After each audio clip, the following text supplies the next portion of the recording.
Avant, pendant, après le boulot. Radio Barjo, Radio Barjo, Radio Barjo. Bienvenue à tous, bienvenue à Radio Barjo.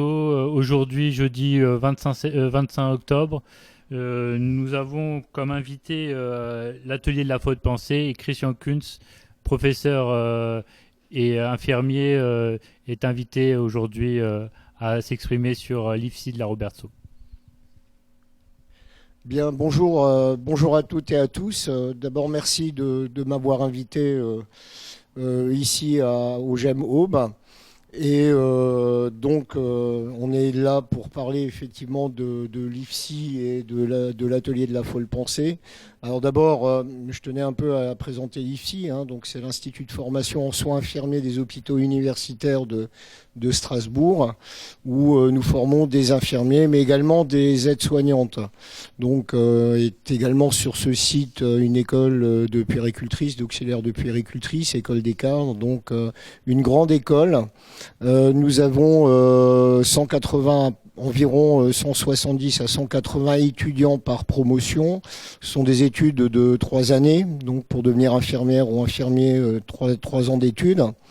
Et donc au sein de cette IFSI, nous organisons les ateliers de la folle pensée, qui sont aussi en lien avec l'enseignement de psychopathologie, de psychiatrie, et qui est là une activité un peu à part mais pleinement inscrite dans le projet de l'IFSI, puisque viennent essentiellement des gens qui sont intéressés par le soin en psychiatrie.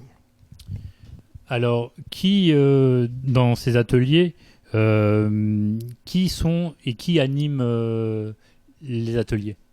Alors, déjà, faut partir un peu du début. Alors, moi, j'étais cadre de santé à l'Epsan à Brumat, et j'avais souvent l'occasion d'encadrer des étudiants en soins infirmiers qui souvent venaient terrorisés dans l'idée de faire un stage en psychiatrie.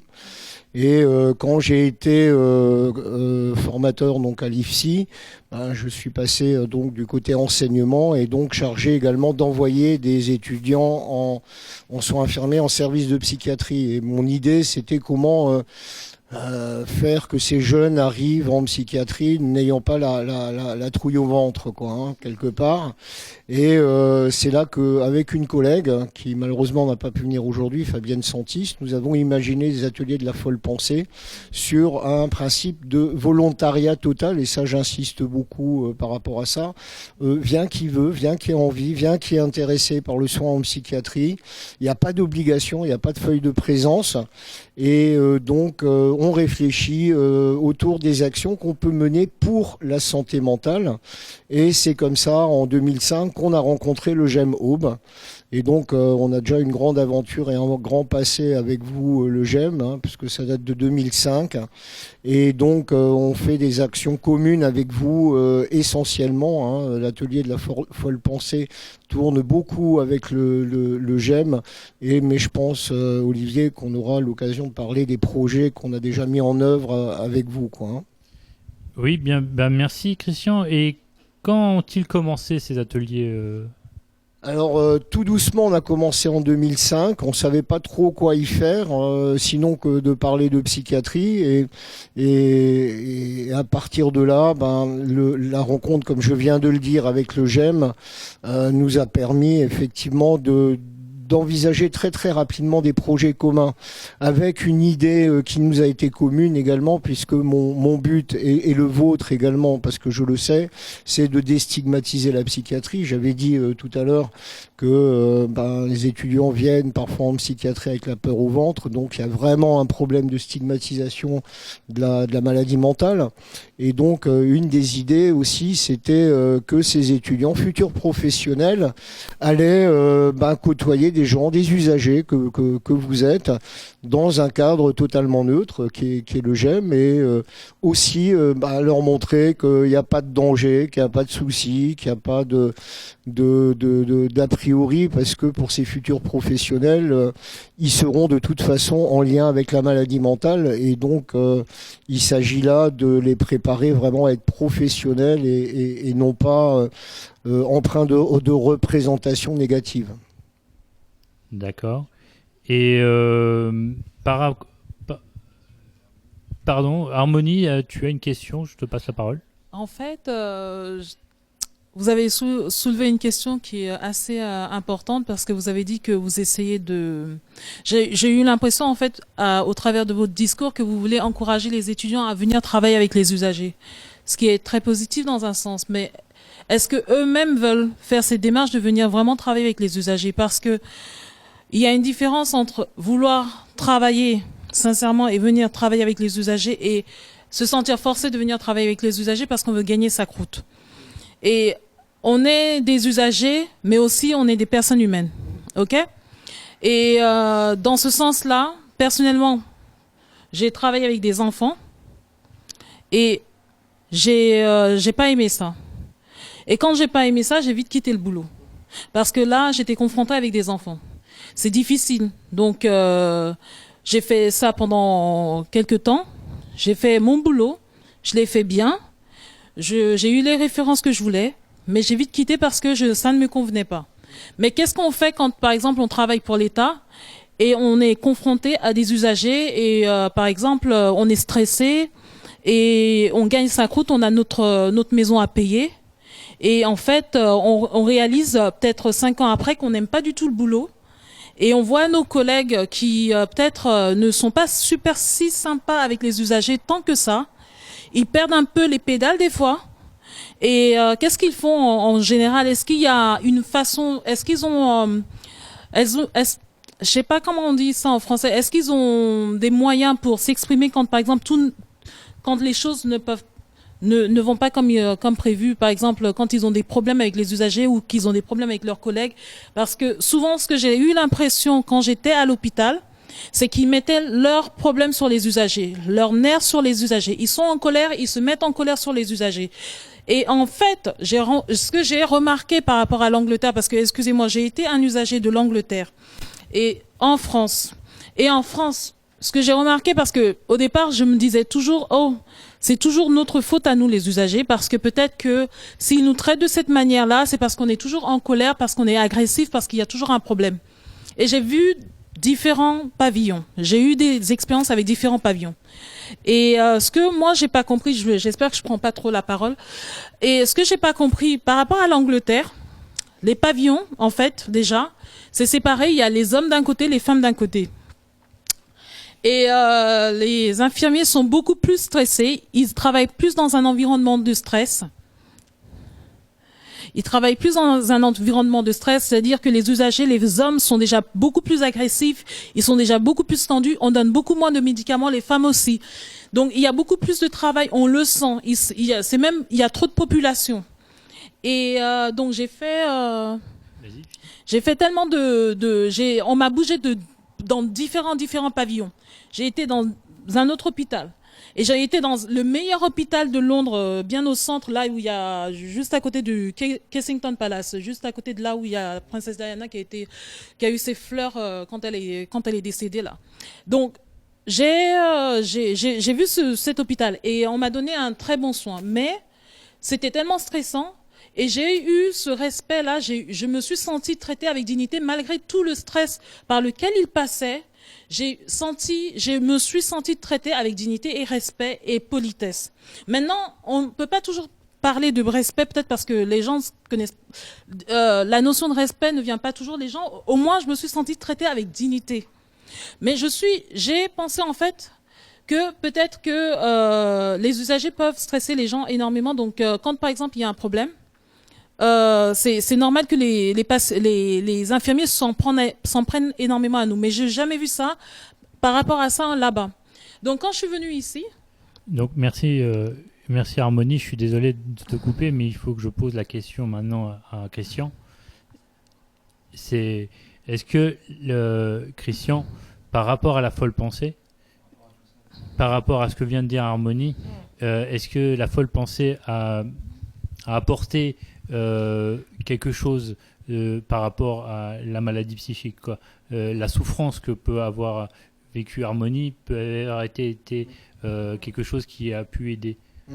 Oui, effectivement, Harmonie pose effectivement les bonnes questions. Alors dans son discours, il y a effectivement plein de questions et très difficile de répondre dans l'ensemble, mais effectivement, l'expérience, comme je viens de dire, depuis 2005 maintenant, nous montre quand même que les adhérents, alors c'est pas des adhérents, on paye pas de droit d'entrée chez nous, mais ceux qui viennent à l'atelier de la folle pensée, moi je les retrouve en service de psychiatrie.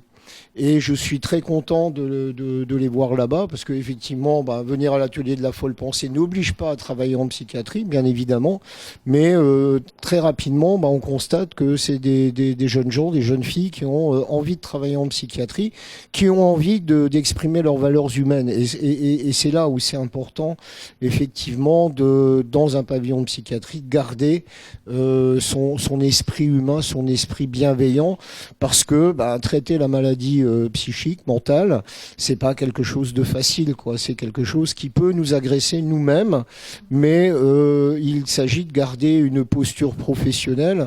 Et nous, on est bien contents avec mes collègues de l'atelier de la folle pensée que ces jeunes gens, ils ont quand même retenu un certain nombre de choses de ces 3 ans à l'IFSI et qui prodiguent des soins de qualité. Alors, qu'est-ce qui me permet de dire ça ? Vous, les usagers, tout simplement, parce que de temps en temps, il y a un usager qui vient me voir, qui me dit j'ai rencontré un tel de l'atelier de la folle pensée. Heureusement qu'il était là, il m'a aidé, il m'a truc.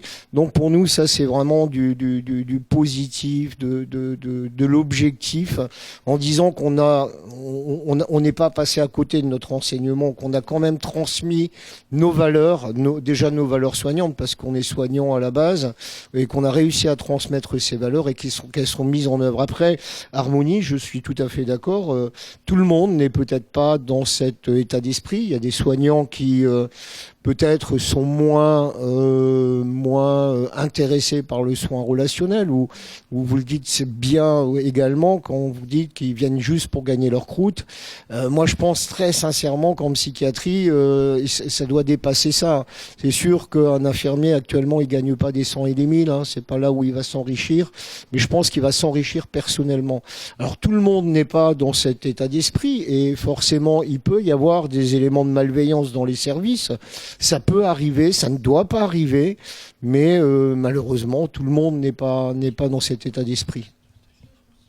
Okay. Attends, juste si Harmonie, tu as quelque chose à répondre, je te passe le micro. Ok. En fait, ce que je veux savoir, parce que moi, j'ai passé par une expérience assez difficile en France, et donc c'est une expérience qui m'a marquée. Donc, je suis passée par différents pavillons, ok.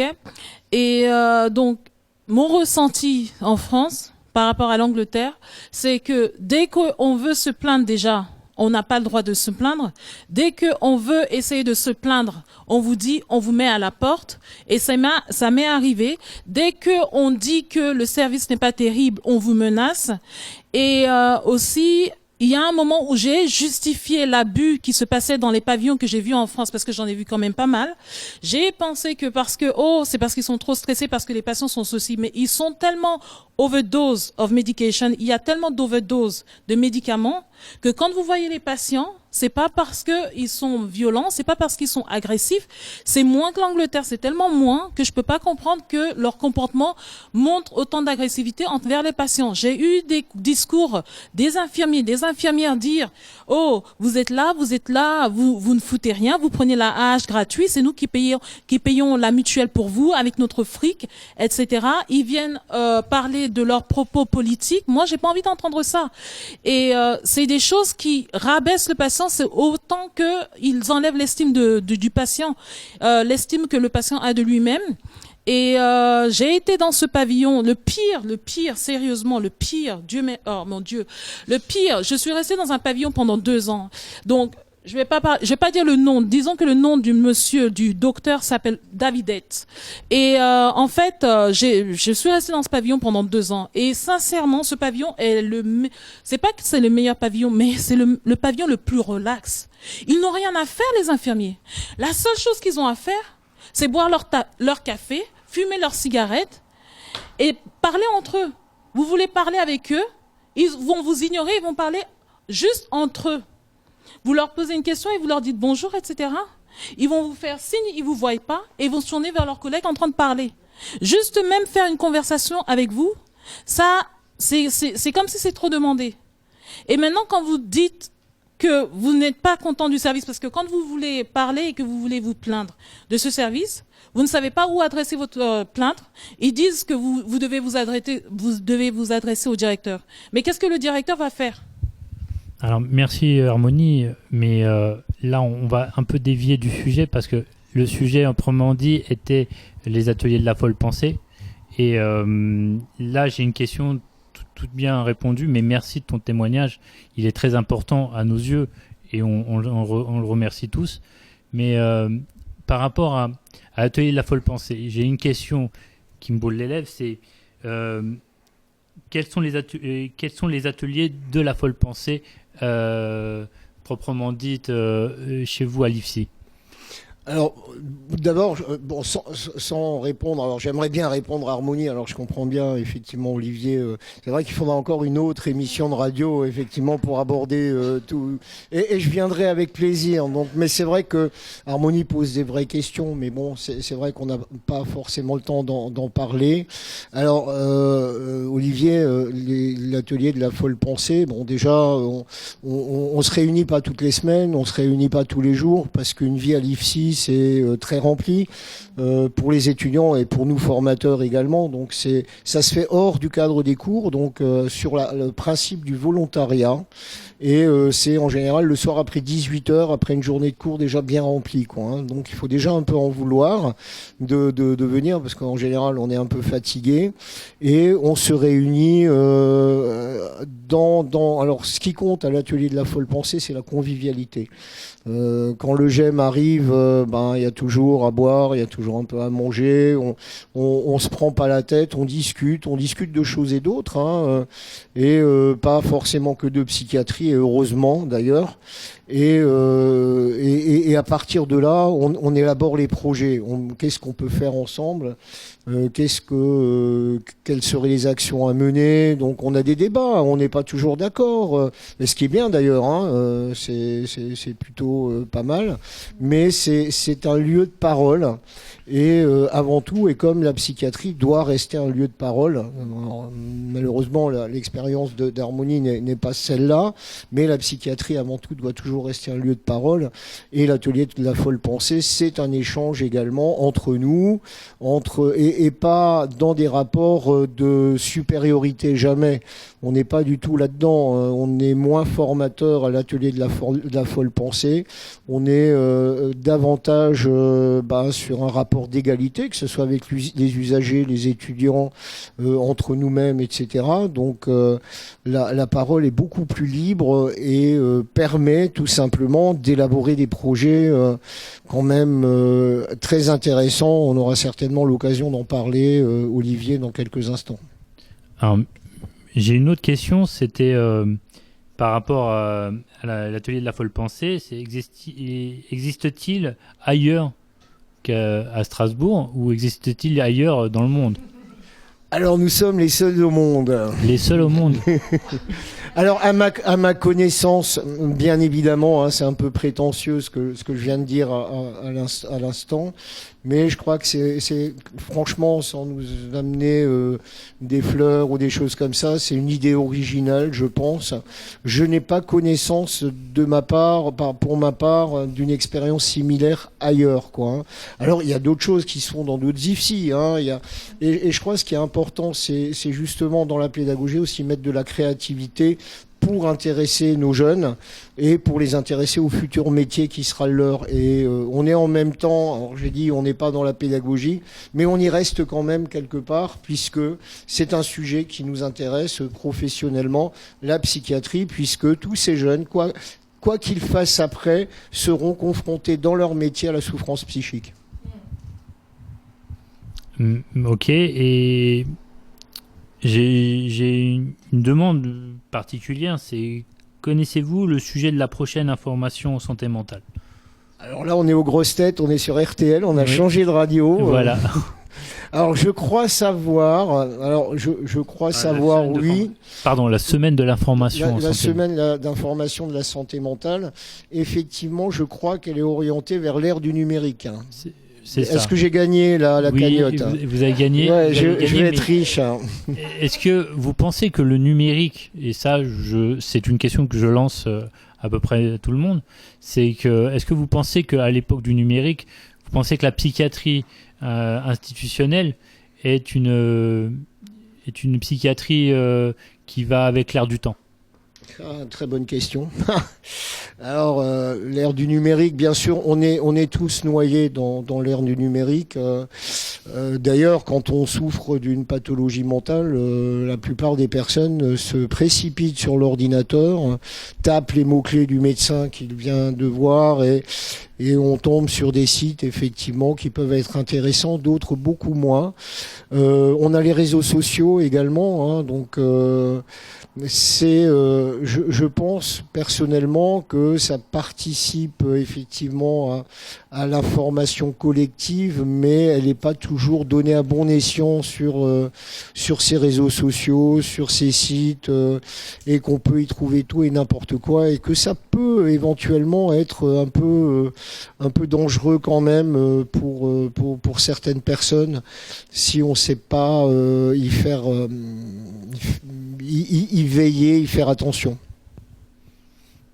Ok. Et y a-t-il quelqu'un qui veut rebondir sur ce sujet? Sur celui-là? Et moi, du coup, je voudrais en fait demander si c'est possible.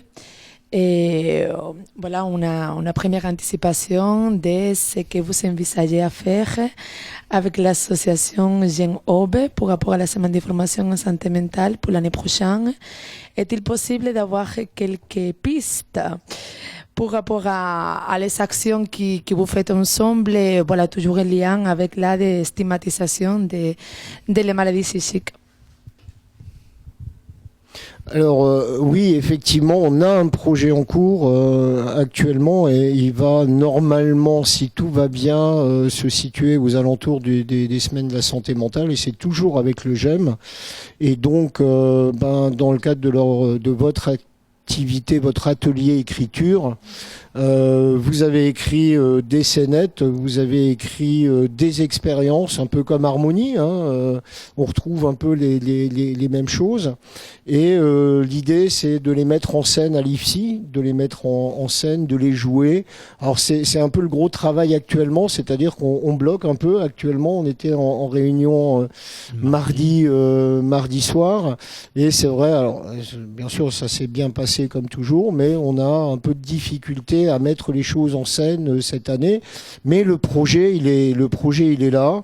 Les étudiants viennent, sont intéressés. Nous, on va essayer de mettre les choses en place. Enfin, donc on va mettre en place vraiment une grande journée axée sur la santé mentale au niveau de l'IFSI, de communiquer par rapport à cette action, de mettre en place en soirée un débat, peut-être un film, un débat avec des personnes aussi qui représentent la psychiatrie à Strasbourg. Donc oui, les projets sont bien là. On mène à bien à peu près un projet en moyenne tous les 2 ans depuis 2005, 2006 à peu près. Et alors c'est vrai que c'est long à préparer. Il y a beaucoup de travail, il faut être motivé, mais je pense que ça fait partie aussi de nos valeurs professionnelles d'être motivé. Et donc tous les 2 ans, on essaye de mettre une action en place ensemble, communément. Merci Christian. Harmonie, tu veux répondre à la question? Les scénettes, vous parlez des scénettes dont je vous ai parlé, qu'Alexandre a fait pour Noël, non? Alors, peut-être... Attendez, on repasse le micro. Alors, c'est les scénettes qui ont été écrites par vous, les usagers du GEM, hein, ceux qui étaient volontaires pour écrire un jeu. Alexandre, effectivement, fait partie de l'atelier de la folle pensée depuis longtemps. Il était étudiant chez nous. Il était infirmier après. Maintenant, il est cadre. Et il est toujours à l'atelier de la folle pensée. Il est toujours là. Donc, c'est un des fidèles. Alors, c'est possible. Alors, mais malheureusement, il n'a pas pu venir ce soir. On aurait pu lui poser la question directement. Mais je pense qu'il y a un lien, effectivement, entre ce ce qu'on fait et ce qu'Alexandre vous a proposé. Si par exemple j'aimerais contribuer ou que d'autres personnes voudraient contribuer du J'aime Aube, est-ce que c'est possible? Alors vous êtes... Alors là, je vais répondre à, Oui, à la alors place de Christian. Olivier. Alors bien sûr, tu peux toujours participer. C'est des ateliers d'écriture que l'on pratique tous les lundis après-midi. Donc c'est entre 13h30 et 15h30. Donc c'est libre d'adhésion de tous ceux qui veulent participer à ces ateliers. Et c'est varié, c'est-à-dire tu fais pas seulement faire que ces textes-là, tu peux faire d'autres textes et participer à d'autres activités. Mais voilà. Donc je remercie Christian et nous allons faire une pause interlude musicale. Nous allons écouter. Excusez-moi. Grand Nation Jaja Kno.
When I'm a youth man say I have come a long way between the earth and Zion.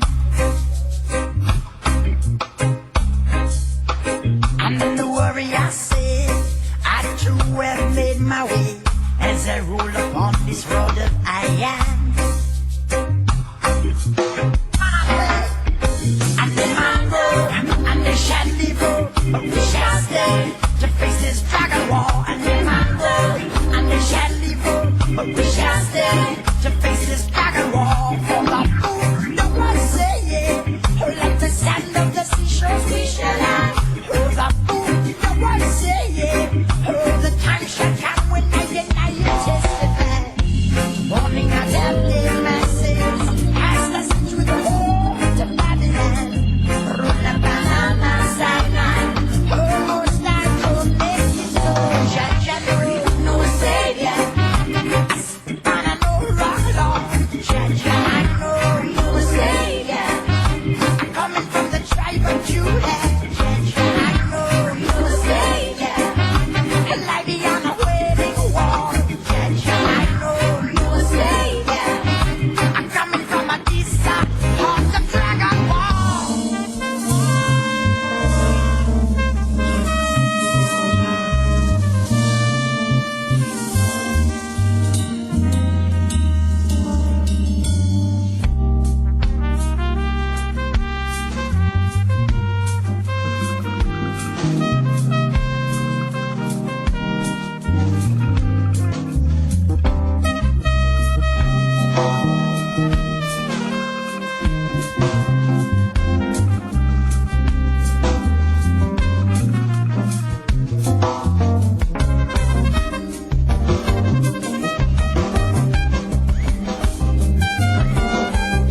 Alors, merci pour cette interview médicale.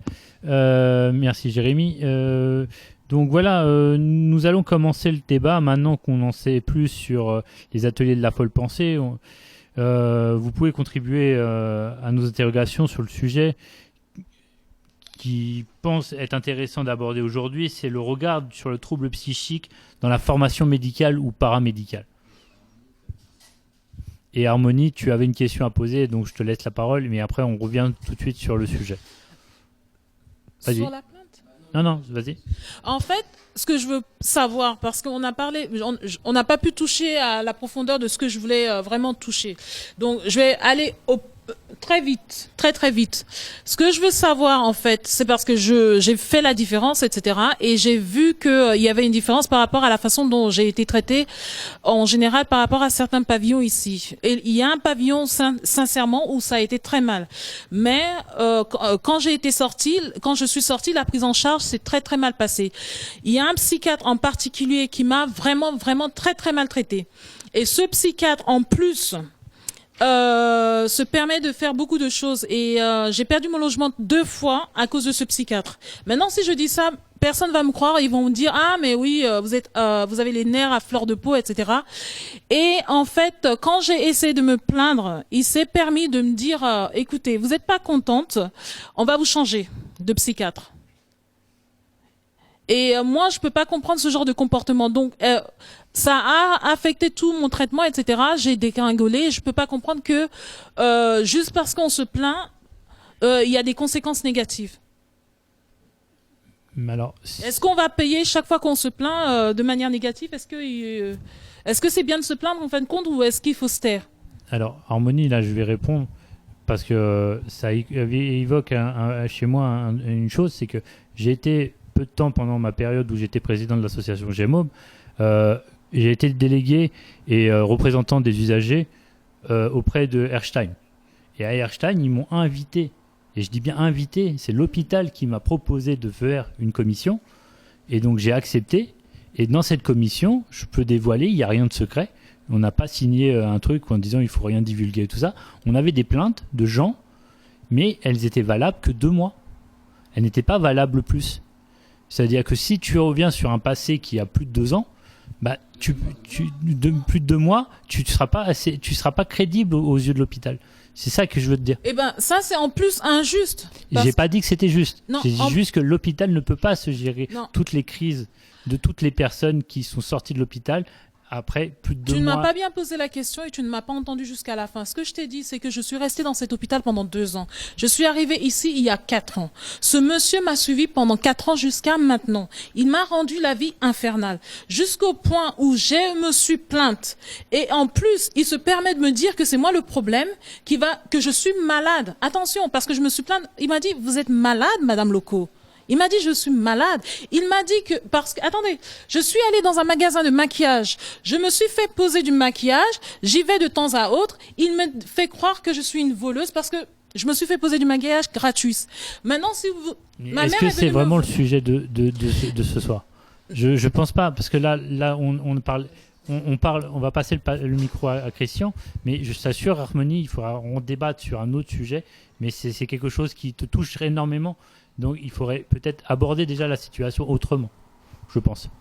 Alors, Harmonie, ouais, je comprends votre souffrance. Alors, il faut quand même dire, et là aussi, c'est dans le but d'une déstigmatisation, qu'heureusement, c'est vrai que je reconnais le caractère un peu violent de votre prise en charge, mais qu'il y a heureusement quand même des usagers, des patients qui sortent contents et heureux des soins qu'ils ont reçus, et qu'il y a forcément des gens qui sont insatisfaits. Mais ça, on va le retrouver un peu dans toutes les spécialités, hein. Je dirais en cancéro, en oncologie, par exemple, il y a des gens qui vont être très satisfaits, d'autres moins, en traumato pareil, aux urgences pareil.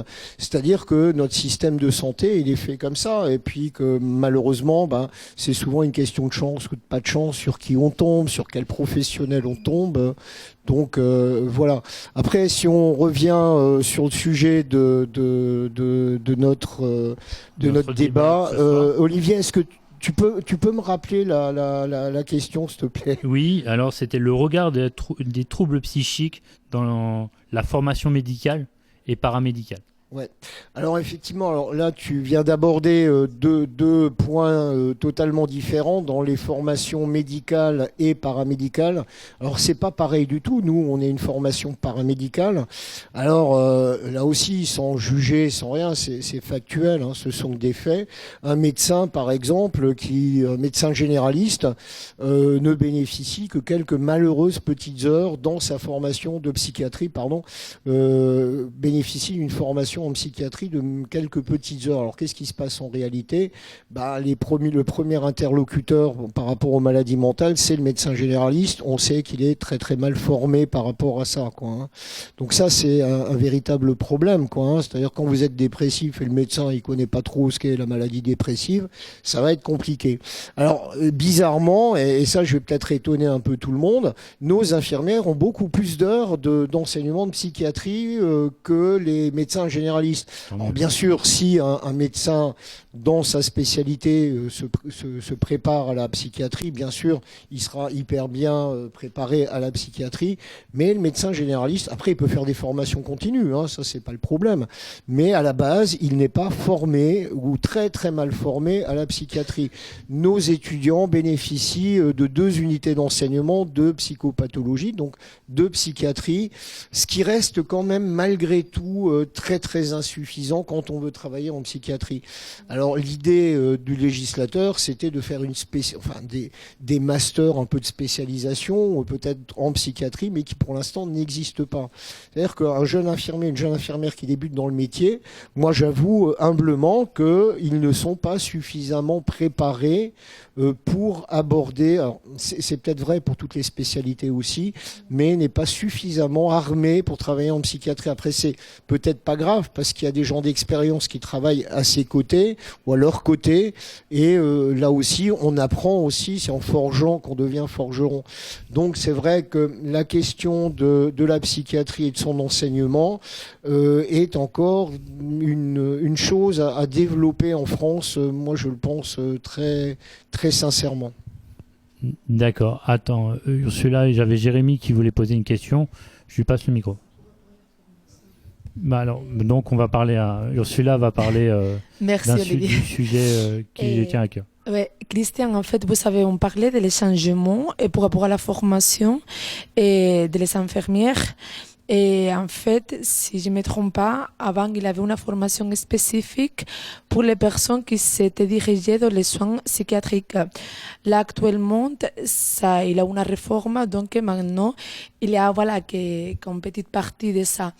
Est-ce que du coup, vous voyez la différence en fait de la pratique entre ces personnes qui l'ont fait en fait l'ancienne formation et celui que maintenant ils sont dans le système en fait actuel? Merci Ursula. Effectivement, alors c'est un avis qui est totalement personnel que je vais vous donner. Moi, je suis de formation infirmier de secteur psychiatrique. C'est une formation qui n'existe plus, quoi, hein. C'est-à-dire, c'était 3 ans d'études également à l'époque, avec des soins généraux quand même, hein, l'apprentissage de soins généraux, mais vraiment une spécialisation en psychiatrie tout au long des 3 années d'études, quoi, hein. Donc ça n'existe plus, bien évidemment. Alors, cette génération comme la mienne, il y en a plus beaucoup, hein. On appelle ça un peu les dinosaures, il en reste plus beaucoup.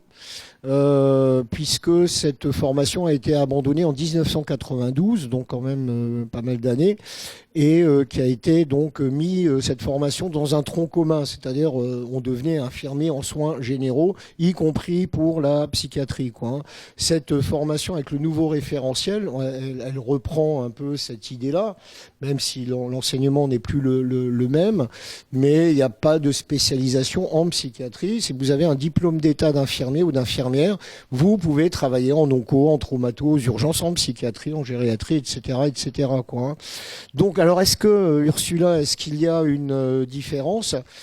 Je pense que oui, parce que notre façon peut-être d'aborder la pathologie mentale, elle était peut-être un peu différente qu'à l'heure actuelle, quoi, hein. On a eu aussi comme enseignants un peu ce qu'on appelle des maîtres, quoi, hein, qui eux aussi sont à la retraite, sont partis.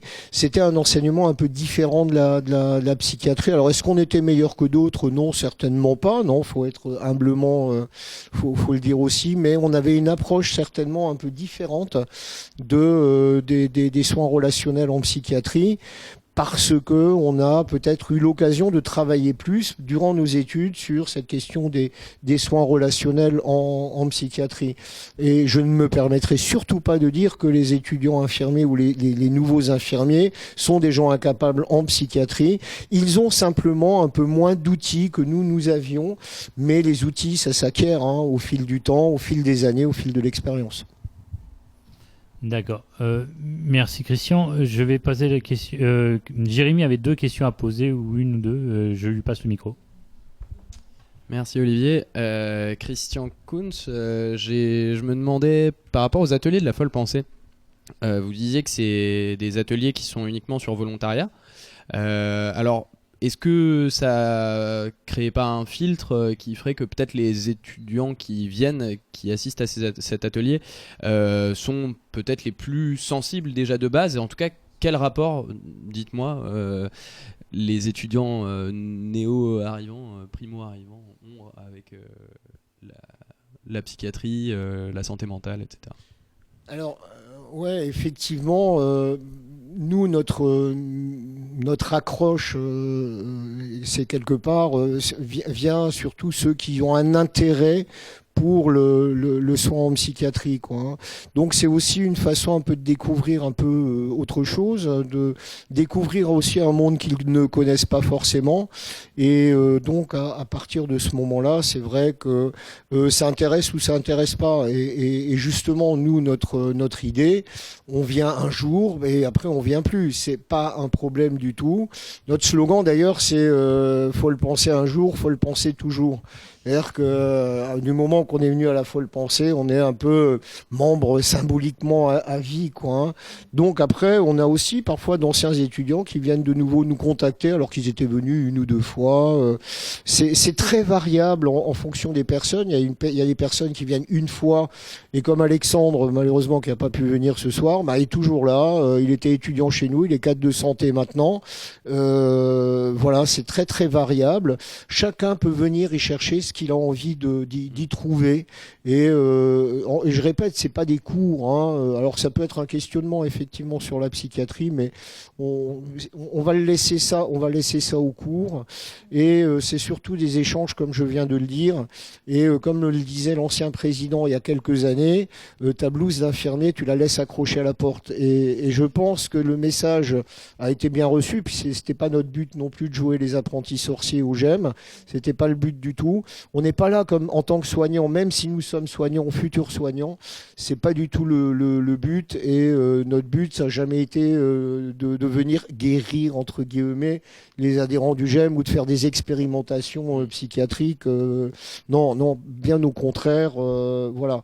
Donc, je ne sais pas si ça répond à la question. Ça y répond partiellement, mais si les évolutions du coup sont positives et qu'on a des adhérents, enfin des participants dont le regard évolue positivement sur la psychiatrie, est-ce que il serait pas intéressant, pour répondre aussi aux problématiques soulevées par Harmonie, d'inscrire de tels programmes dans les formations en santé mentale? Ça c'est une vaste question, quoi. C'est-à-dire que effectivement les choses doivent évoluer. À nous aussi d'y mettre toute la créativité possible pour justement intéresser les gens, alors pas seulement à la psychiatrie, mais un peu à toutes les spécialités, et que à partir de ce moment-là, les personnes vont aussi un peu chercher, c'est un peu des chercheurs, nos étudiants, quelque part. Ils savent pas encore exactement où ils veulent travailler, ce qu'ils veulent faire, quel est leur projet professionnel, ce qui est normal. Et je pense que cette créativité-là doit les amener à faire des choix et peut-être développer. Alors c'est un peu ce qu'on nous demande, nous, dans les IFSI, d'être créatifs dans nos enseignements pour justement intéresser les personnes, pour ouvrir leur esprit. On est de moins en moins dans un système d'amphithéâtre, ça existe encore, hein, où on balance notre cours et puis on interroge après, quoi, hein. C'est-à-dire qu'on est plus dans de l'échange pédagogique. Et je crois que des actions comme ça sont peut-être aussi en faveur de comprendre ce que c'est la psychiatrie, en quoi elle correspond et comment elle s'articule en France. D'accord. Harmonie, tu avais une question à poser? En fait, c'est pas vraiment une question parce que j'ai réalisé qu'en France, vous faites la même chose parce que j'ai participé à une présentation où j'ai pu former non, pas vraiment former, mais j'ai parlé de mon expérience aux étudiants. Et en fait, ce que je voulais donner comme idée en relation avec ce que Jérémy posait comme question par rapport à la formation des étudiants dans le cadre de certaines choses, je pensais que peut-être, est-ce que ce serait pas bien que des gens comme nous qui sommes par exemple des anciens patients forment peut-être vos futurs infirmiers et vos futures infirmières et même aident à embaucher certains infirmiers parce que ça se fait à Londres. Et j'ai vu ça se faire à Londres et ça se passe très bien. Et ça a un très bon succès. Et je me demande ce que vous pensez. Alors déjà, dans le cadre de nos cours, alors je sors un peu de l'atelier de la folle pensée, au semestre 5, donc les étudiants de 3e année, on invite tous les ans le GEM à se présenter dans le cadre d'un cours, hein. Donc c'est un échange, alors c'est pas un cours, hein, c'est un échange avec les étudiants. Et les usagers le disent vraiment très très bien. C'est vous les futurs qui allez nous soigner, qui allez nous occuper de nous. Comment vous allez le faire? Et c'est souvent des débats qui sont vraiment très très intéressants entre les usagers et les étudiants. Alors je dis bien, je sors de l'atelier de la folle pensée parce que là, ça concerne tous les étudiants, quoi, hein, tous les étudiants de notre IFSI. Et c'est vrai que ça interroge souvent, et souvent la question que les étudiants se posent, ben oui, comment on va vous traiter, quoi, hein, c'est un peu une grande question, mais ça éveille également aussi des interrogations, et je crois qu'on est aussi là pour dire, voilà, un jour, on sera plus à l'IFSI, vous serez peut-être à l'hôpital en train d'échanger sur un soin, sur une sortie, sur le café, sur le café qui est pris en pause par les étudiants. Donc, alors le fait d'embaucher, que les usagers embauchent les futurs infirmiers, ça existe en France. C'est au château de la Borde, à Courcheverny, dans un courant qui s'appelle la psychothérapie institutionnelle, où c'est le club qui décide si, oui ou non, on va embaucher cet éducateur, cet infirmier. Et alors c'est une expérience, je crois pas qu'il en existe d'autres en France, je me trompe peut-être, mais enfin c'est très marginal. Mais comme je le disais tout à l'heure, les usagers ont leur mot à dire, et aussi ont leur mot à dire, peut-être pas sur l'embauche, mais sur les soins dont ils ont envie de bénéficier. Et je crois que ça, c'est très très important, parce que les soins dont bénéficie le patient, ben, c'est le médecin qui décide et c'est les infirmiers. Et il faudrait effectivement favoriser ces échanges. On a quand même plein d'expériences maintenant avec des patients chercheurs, des patients enfin qui vont aussi un peu, ou des pères aidants, voilà, j'ai trouvé le mot, qui vont également donner leur expertise d'usager par rapport à leur maladie aux gens qui sont malades. Parce que moi, je parle de la schizophrénie en cours, mais je sais pas de quoi je parle, je suis pas schizophrène. Voilà, donc et effectivement, ben, quelqu'un qui souffre de cette pathologie-là peut apporter effectivement aussi des pistes et des outils pour des personnes qui sont en souffrance mentale. Pardon, merci Christian. Une dernière question et après nous allons passer à la chronique d'Eugénie. Comment les ateliers de la folle pensée ont-elles fait pour évoluer comment a-t-elle fait, elle, pour évoluer son regard sur exactement sur la maladie psychique? Alors nous, c'est vraiment notre cheval de bataille. Alors c'est aussi par rapport à une composante un peu sociologique. Comme beaucoup et comme beaucoup de psychiatres ou d'infirmiers comme moi, on a été particulièrement choqués par le discours de Nicolas Sarkozy en 2008, le fameux discours d'Antony, qui a quand même dit des choses assez terribles sur quelque chose de très sécuritaire sur la psychiatrie. Moi, ça m'a fait bondir, j'étais pas le seul, heureusement. Ça nous a fait bondir et il a dit, entre autres, la vocation de la psychiatrie, c'est d'enfermer. Et ça, venant de la part d'un président, alors je ne fais pas de politique, je ne suis pas venu pour ça, c'est juste une parole très malheureuse, plus que malheureuse. Ça veut dire qu'on amène une représentation d'enfermement à la société française. Et ça, pour la psychiatrie, je trouve que c'est grave. On revient à l'asile où les gens étaient enfermés tout simplement toute leur vie, quoi. Donc on arrive à cette logique d'enfermement venant de la bouche d'un président de la République. Et nous aussi, à travers l'atelier de la folle pensée, on veut sortir de ce débat parce que l'usager, il a peut-être besoin de son temps à l'hôpital. L'hôpital, je pense que doit continuer à exister, ça c'est mon avis, une fois personnellement, mais que c'est qu'un lieu de passage, qu'un lieu de transition, et que la place de tout citoyen, quel qu'il soit, c'est chez lui, à la maison, dans un domicile, voire un foyer, pourquoi pas, mais qu'il ait quelque chose à lui et non pas une chambre d'hôpital pendant 3 ans, par exemple, comme venait nous dire Harmonie. Alors, oui, alors nous allons remercier tout le monde avant de passer à pardon. Harmonie, si tu as quelque chose à dire. En fait, Oui, vous venez d'évoquer quelque chose d'important parce que par rapport à ça, je trouve que je peux comprendre ce président. Et je pense que je peux le comprendre parce que c'est lui qui devrait aller à l'asile. Déjà, ce qu'il n'a pas compris, c'est que lui-même a peut-être souffert de dépression quand ce scandale s'est passé cet été là avec son garde de sécurité qui est un peu zozo dans la tête là. Bon, c'est pas très important. Et il a peut-être souffert de stress quand personne ne voulait les lire et il est passé de gauche à droite au milieu et de l'extrême droite, on ne sait même plus où il est.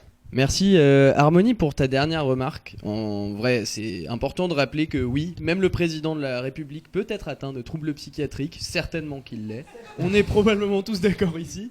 En attendant, je crois qu'on avait une dernière chronique avant de se dire au revoir, parce que là on a largement dépassé le temps prévu pour notre émission.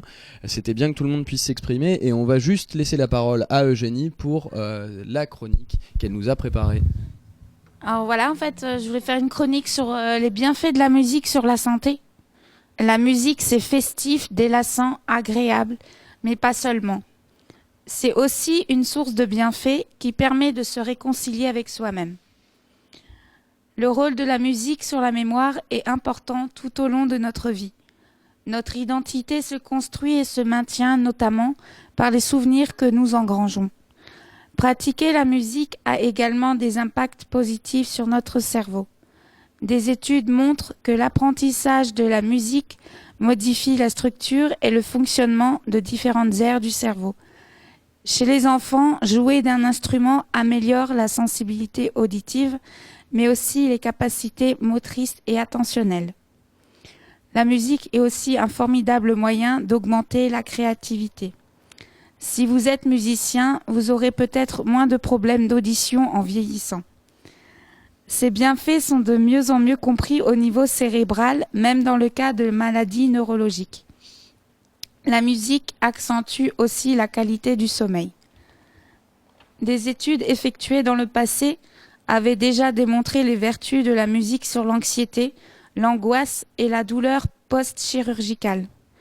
La musique aiderait à diminuer le rythme cardiaque élevé dû au stress, l'hypertension et les niveaux de cortisol qui sont tous trois des marqueurs du stress.